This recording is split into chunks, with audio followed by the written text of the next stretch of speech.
Welcome back. It is Power Rankings time again. It is week 16. Last couple of years I've done this, there's been 26 weeks. So that means we're about 10 weeks from the end of the season in terms of playing weeks, because obviously you have about 2 weeks of downtime with the Four Nations tournament. So during those 2 weeks, I'll be doing different kinds of power rankings, but not like it doesn't make any sense to go. And they're in the same spot because nobody played. All right, number 32 this week, same spot as last week, San Jose. They're getting goals at times, but keeping the puck out of their net. 5-1 lead against Nashville, and then it just fell apart. And if it's possible, it feels like Georgiev's confidence is lower. At least that's just if you go by body language and everything. I kind of feel bad for the guy. Wins leader in the NHL last year, and this year he's now, with San Jose, and things just seem to keep going in the wrong direction. He needs to be with a team that's going to have a really good goaltending coach that can fix this. But at this point in time, San Jose's last on the board. Number 31, second to last, is Buffalo. They did get the win over Vancouver, and they played well against Edmonton and Calgary, both games that they lost. The Buffalo Sabres are just finding ways to lose games, which is kind of Buffalo's MO, which is it's got to be really frustrating to Sabres fans. It was a funny joke years ago, like 5-6 years ago, when I had Buffalo at the bottom of the board, and sometimes I'd have they were 31st out of 30 teams, that kind of thing. But yeah, at this point, it's just it's tough. It's tough to watch, to being honest. Number 30 this week, same spot as last week, as Chicago. Everybody's in the same spot as last week. No, that's not true. But the bottom three have stayed the bottom three, and I feel like those could very well be the bottom three teams for the rest of this season. It just feels like it. San Jose, the defense, the goaltending. Buffalo, even when they play well, they lose. And for Chicago, they're just not winning often enough to move their way up. So that may very well be the bottom three teams going forward, but we'll see if things change this coming week. Number 29, dropping one spot from last week, is Nashville. Now, they just had their winning streak snapped, but they were behind 5-1 against San Jose, and then they scored 6 in a row, and then they had that 6-5 win against San Jose, and then they lost tonight against Anaheim, a game where Anaheim was, I thought, the better team. So, thus the drop for Nashville, rather than moving them up, and they're still well below 500 on the season. So, for Nashville, it's been quite the year. It has been quite the year for them, hasn't it? And not in a positive manner either. Number 28 we're up to, and dropping 6 spots from last week, Pittsburgh. The Penguins, yeah, it's been a rough drop for them. They're now 3 games below NHL 500, and they definitely look like a team that's going to be, if not selling, like full out selling at the deadline, kind of a soft sell at the deadline probably. The Pittsburgh Penguins are in that place where I don't think they want to admit they need a rebuild, but I feel like they do. And I think a lot of fans think that they do, and probably a lot of everybody thinks they do. But as long as ownership and those calling the shots don't want to do a rebuild, we're not going to see one. But Pittsburgh's 28 this week. Number 27, dropping 3 spots from last week, Philadelphia. The Flyers, it's not the prettiest of hockey that they're playing. They get wins here and there, yes. Their last 2 games, though, they scored first and they lost. They scored first, and then that was their goal. And after that, they didn't score again. I know they lost 6-1 and then 3-1, right? 3-1 against the Islanders. And so it's been one of those seasons for Philadelphia again. I would not be surprised, though, if Philadelphia wins 2 out of 3 this coming week and ends up moving up again, because that's been their MO this season on the power rankings. Number 26, moving up 3 spots from last week, Anaheim. It's incremental improvement, but one thing that's going well for Anaheim now is they're starting to get the goals. One thing that I was talking about in power rankings videos previously was they're playing well, they just can't score. Now the goals have started to go in the net. It's starting to look like the offense is figuring it out. They're too far out, I think, to be an actual danger for playoffs, but maybe they end up being 500, a little bit above 500 this year, and I think that could be a really nice building block for this team going forward. So while San Jose's been the one that gets a lot of the press because of Celebrini in between Anaheim and San Jose and their rebuilds, I think Anaheim's doing it right. I do. Number 25 this week, same spot as last week, Vancouver. They only win on Saturday. if this power rankings was just for Saturday games, Vancouver might be top 10. They might be top 5. If we didn't watch the rest of the week, if we didn't watch them blow it against Buffalo, if we didn't watch them play terribly in Edmonton, then yes, maybe they would be moving up. But they only win on Saturdays. So as I said in the review tonight, just tell them every day that it's Saturday. And if they get out of line, tell them they could get traded. Depending on who you say that to, some of them might be more obtuse about it. And, oh, fine. Oh, you're going to trade me. Oh, no. But yeah, number 25 this week's Vancouver. They're still in the bottom row. Still 24th this week is Seattle. So not much movement here. Seattle, they get the occasional win here and there. Yes, they did get that win over Pittsburgh, but they're still losing often enough that they're still below NHL 500 as well. The question of whether or not Seattle could make a push for the playoffs was out there this summer, and I would say that the results this far in this season have been no. Thus far this season have been no. So, yeah, there you go. We start the second row with Seattle. Number 23, and moving up 4 spots from last week, the Islanders. They're not dead. The Islanders are now above NHL 500. It took them a while to get there. Took them a nice long while to get there, but they're above NHL 500. So we'll see whether or not Nashville can keep this up. Or Nashville. Whether or not... I'm looking at the Nashville puck, and now I'm looking... Okay, Islanders. Whether or not the Islanders can keep this up. But right now they look all right. And considering there's nobody really running away with things in the East, not to the point where the Islanders are that far out. Who knows? Maybe the Islanders can go on a run the rest of the way and end up above the line. I wouldn't be entirely surprised. Number 22 this week, dropping 3 spots from last week, St. Louis. The Blues are frustrating. So if you're a Blues fan and you're like, is this frustrating to watch? I can tell you, as somebody watching all the games, the Blues are frustrating to watch because there's a good team there. There's a team that should be pushing Calgary for that final playoff spot, and they should be like ahead of Calgary some nights and behind Calgary others. We should be talking about this nice race between St. Louis and Calgary, but they don't win often enough. Tonight against Dallas, they weren't able to get a goal on DeSmith. DeSmith played very well, but for a team to get to the playoffs, you got to fight through that. You've got to be able to get the win there. And St. Louis just, when they get a couple of wins, they fall back. I know that the advanced stats, the analytics tell you St. Louis is playing much better since the coaching change, but the record just hasn't improved enough. So St. Louis drops down to 22nd. Number 21 this week, also dropping 3 spots, Detroit. Now the Wings have started to turn it around again in that win tonight against Tampa. That was impressive. So for the Detroit Red Wings, this coming week, maybe they move back up. But it definitely looked like, as this week was rolling along before tonight's game, that maybe they were going to find themselves falling out of this chase. And you have to think that if Detroit doesn't show a really strong run, if they don't go on a strong run the rest of the way, there is that possibility. Not that Yzerman's going to have like job security issues, but he might be on the clock, right? Might be one of those things where maybe they start looking a little bit closer at things, so we'll see. But Detroit... there's definitely pressure for them to get something going here. Number 20, and moving up 3 spots from last week, the Rangers.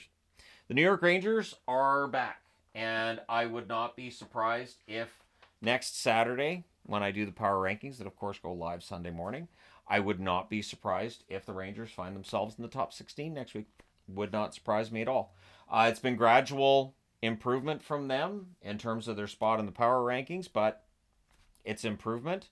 I think they've moved up 6 spots in the last 2 weeks. It's pretty healthy. So if they move up another 3 spots, they'd be 17 next week, but I could see 4 spots. The Rangers are playing like we knew that they could, and now it's just a matter of, them being able to catch up to the teams they're trying to, but they're close.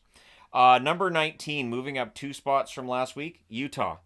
Utah's another one that not too far back. We could realistically ask the question of whether or not they were, going to end up being in that bottom 10, bottom 5 in the West. But they do win their share of games. I thought they played all right in Winnipeg last night.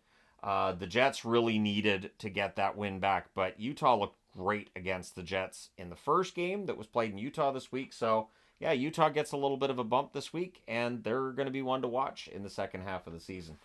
Number 18, dropping 4 spots from last week, Tampa. I don't remember ever having Tampa in the third row this late in the season. but they're not playing that well, and there's real danger of them ending up below the playoff line. I mean, it sounds crazy, right? But go look at the standings. They're not that far ahead of other teams. They've been having trouble with Boston jumping past them. Now they've got games in hand on Boston, but you have to win the games in hand, and they haven't been winning often enough lately. So Tampa finds themselves here. Number 17, dropping one spot from last week, is Ottawa. What hurt Ottawa was they didn't score a goal until Saturday. So maybe Ottawa's going to be another one of those teams that just, hey, it's Saturday, let's go out and win. And the rest of the week, eh. But yeah, Ottawa had a tough week. They really needed that win over Toronto tonight, and they got it. But they still dropped one spot from where they were last week on the charts. So that's your bottom 16. There are a couple of teams above the playoff line that are in the bottom 16. But that's because there's some teams below the playoff line that are playing well. And that's the way that a power rankings should work. You shouldn't have this invisible barrier just because of the standings. That's what the standings are for. Power rankings should not reflect the standings. Otherwise, this would be way easier. This would be so much easier if I was just like, well, by percentages, these are the best teams. Good night, everybody. Moving into the top half of the board, number 16, dropping 3 spots from last week, New Jersey. So they did get the win tonight over Montreal. That was a tough one. Montreal honestly gave them everything they could handle right up until the overtime. And without Markstrom, it's going to be a tough go for them too. So New Jersey's going to be one to keep an eye on. They're pretty comfortably above the playoff line. However, they're being outplayed by teams that are beneath them. So New Jersey is going to be one to keep an eye on as we go through, finish out the month of January, and then get into February as well. So yeah, number 16 this week is New Jersey. Number 15, moving up 5 spots from last week. The biggest mover this week by moving up 5 spots. Number 15 this week is Calgary. Yep, the Flames are the biggest mover on the board this week. They move up 5 spots. That was an impressive win tonight in Minnesota. Minnesota almost came back in that, but they didn't. And so for Calgary, 15th spot this week.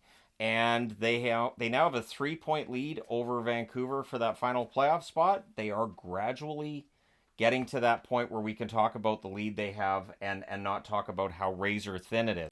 So we'll see if Calgary stays in the top half of the board next week. I think they will. Number 14. I had to pause because Bear was going underneath this, and she can't be going underneath this, and I've explained that to her, but yeah, so I had to put her out. I will not risk my cat for this board. I won't do it. So the cat has to go out because this is a really, really heavy puck board, especially with all the pucks in it. If she knocks it down. Anyways, that being said, we'll move on to number 14 now. Number 14, you won't get that on SportsCenter or Sportsnet or anywhere else. Number 14, moving up 3 spots from last week, Boston. You know, I'm going to admit this. Today, that win Boston got, I might have been humming shipping up to Boston. I'm starting to like what Boston's got going on. I think calling up Poitras was the right move. I think Boston's starting to figure things out. I think Swayman's starting to play better. I'm ready to get my heart broken again. So Boston moves into the top half of the board. We'll see what they do this coming week. But yeah, that game today, that was impressive. That was an impressive win for them. And they're starting to figure things out. So we'll see if that continues to be the case this coming week. Number 13, moving up 2 spots from last week, Columbus. Columbus continues their march upward.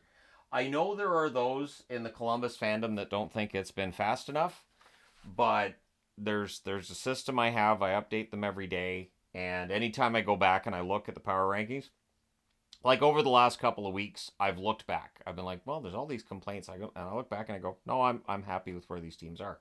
So Columbus is 13 this week. We'll see if they move up further, but the fact that Columbus is in this position, all of a sudden people are starting to take notice. Columbus is playing really well. And yeah, a win over LA tonight. That was a huge win. I think they should have had the win in regulation, but they got the win in overtime, and what matters is they got the 2 points. Number 12 this week, same spot as last week, Minnesota. The Wild, I mean, I debated about whether or not to still have them ahead of Columbus tonight, and I thought, no, I'll leave them in the same spot. They almost came back in that game against Calgary, and I think they're overplaying Marc-Andre Fleury a bit. I understand why. I understand, Gustafsson got hurt, and they kind of had to play him a lot, but I just feel like for Minnesota right now, they've gotten a little healthier, and I think they're still just kind of figuring things out. So they're 12 this week. If they figure it out, they'll start moving up the board. If they don't, they'll start moving down the board. So there you go. Number 11 this week, same spot as last week too, Florida. The win tonight over San Jose, that 7-2 victory. Hopefully that gets their attack going, because they've been having trouble with their goal scoring over at least a month. That especially with the previews now, I do like, the scoring over the last month to give you an idea of who's producing and which teams aren't producing. And Florida's just been kind of anemic in terms of attack. So maybe scoring 7 against San Jose will loosen the guys up, and maybe they start scoring goals at a more Florida-like rate going forward. They're in Vegas tomorrow, though, so we shall see. But Vegas has had their struggles too recently. Number 10, dropping 2 spots from last week, Montreal. So the Habs are out of the top row, which was everybody was freaking out about that last week. But I stand by where Montreal is on the board. I think they're playing really well. In fact, tonight against New Jersey, they almost won that. They could have won that game. And, Dobesh has been quite good. Montembeau's been good when he's needed to be. Montreal has a pretty good squad. And if they don't make the playoffs this year, I think they're shoo-ins for next year. I think with what they've done, and Kent Hughes, give him another summer, and especially if it's a summer where he can add and the salary cap's going up, Montreal could be really dangerous next year. Number 9 this week, dropping 3 spots from last week, Colorado. So the Avs are out of the top row. The Rantanen trade did not have an effect on their standing at all, but that loss today did. And it might take a while for Necas and Drury to really, find that chemistry. Despite our expectation that pro athletes will immediately just, hit the ground running, which people don't do, but hit the ground running and be able to, keep their production where it was with the team they were with before. It takes a while. Studies apparently have shown that it takes approximately 2 months for a player to get used to and comfortable with the new team. I heard that, I think it was last year or the year before, maybe it was 5 years ago, because who knows what years are anymore. But it is an interesting thing that I don't think we take into account, because you'll see a guy like a week into his time with a new team. Well, this guy's a bum. Look, he can't play. Not every player, not everybody can be like Kakko is in Seattle. I think they play well when they're relieved that they're out of a location. I think when they're going to a new location and they're nervous, I think that's when it shows. So we'll move into the top row now. Agreed? Agreed. Number 8 this week, moving up 2 spots from last week, Carolina. Slowly but surely, Carolina's been getting better. Rantanen hit a post today, so he very nearly had a goal in his first game. Not that Nate just didn't have chances too. So Carolina and Colorado are 1 spot behind one another in this week's power rankings, which is interesting. But Carolina back in the top row.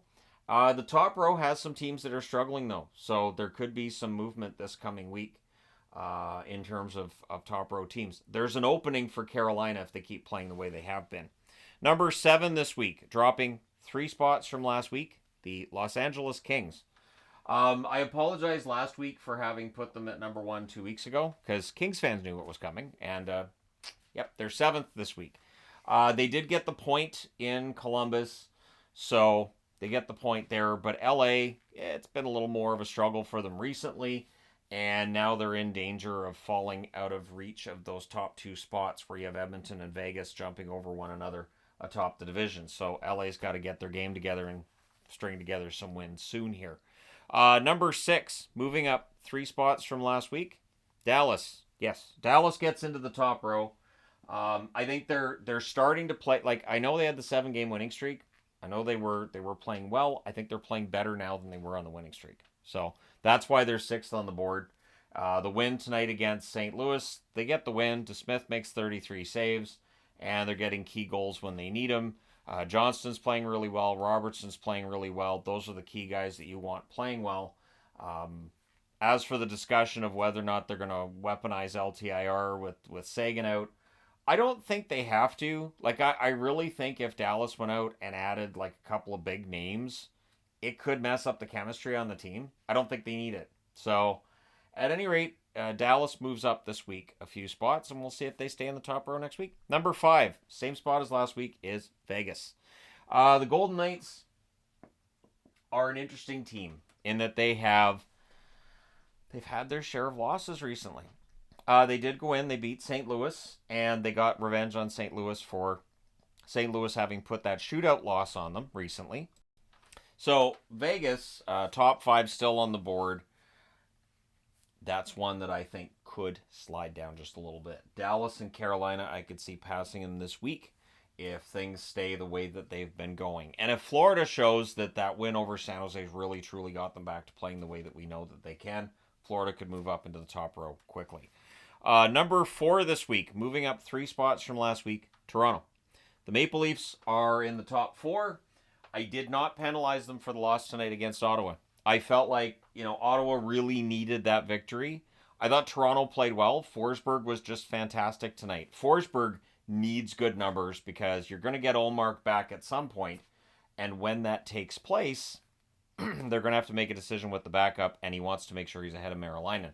So, yeah, the Leafs move up a few spots this week. It will be an interesting week to see if they stay there next week. But, number 4 this week is Toronto. Number 3, same spot as last week, Winnipeg. The loss against Utah prevented the Jets from moving up this week.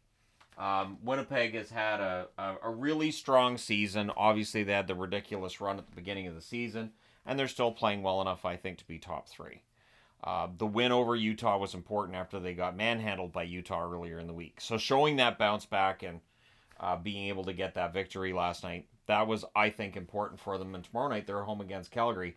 That could be a fantastic game. So, and by tomorrow night, it's actually at 3 o'clock my time, so it'll be in the afternoon. I'll be watching that, but it should be a fun game. I'm really honestly looking forward to that one. And I will say this in the power rankings. I don't look forward to every single game. There are times where a game, I'm putting together the game boards and I'm like, oh, because I know like these are 2 defensive teams. Like Dallas, Carolina this week, it was just, I've ordered new stickers too that I'm going to turn into magnets. So there's going to be a new way that I describe those games that are chess matches. So stay tuned for that. So do you guys care about who's number 1, or can I just stop at number 3? And then that way Jets fans can say, hey, we were number 3 this week, which was number 1, because you never did number 2 and number 1. All right, number 2 this week, dropping 1 spot from last week, the Edmonton Oilers. The Oilers, pure and simple, one of the best teams in the league right now. Playing pretty well, even without McDavid. McDavid will serve that last game of his suspension on, I think, Monday, and then that's it. Or was it today? Was today the last? It doesn't matter. Yeah, the Oilers are fine. The Oilers are perfectly fine, and now they're first in the division as well. So things are looking up for the Oilers, and the chances of them maybe going back to the Stanley Cup final still pretty high. So they're number 2. See, if I stop there, then the Oilers are the top team that I rated this week. But number 1 this week, moving up 1 spot from last week, is the Capitals. The Capitals have been number 1 before on the power rankings. In fact, let me just quickly here look and see, because I've got all the sheets down here. This is so technical. You would think I'd have this on my computer. You'd be wrong. Washington was number 1 in week 10. So 6 weeks ago. And they were 2, 3, dropped to 6. Went back up to 2nd last week, and now they're number 1. So there you go. Washington Capitals are number 1 this week. Despite losing tonight against Vancouver, I feel like Vancouver just does really well on Saturdays. For example, in the last 3 Saturdays, Vancouver's beaten teams numbers 1, 2, and 4 on this board. The rest of the time, nope. But when it's Saturday, Vancouver's A-okay. And it's the weirdest thing. So, yeah, plan your weeks accordingly, I guess. So there you go. Washington's number 1. I'm honestly pretty happy with the power rankings this week. I know a lot of people probably won't be, because that's how the internet works. But yeah, when I was putting this together tonight, I was like, yeah, I'm pretty confident in these rankings. And so there you go. So let me know your thoughts in the comment section below. As always, don't forget to hit like and subscribe in the event you may not have done so already. Thank you guys so much for all your support as always. I will talk to you again soon.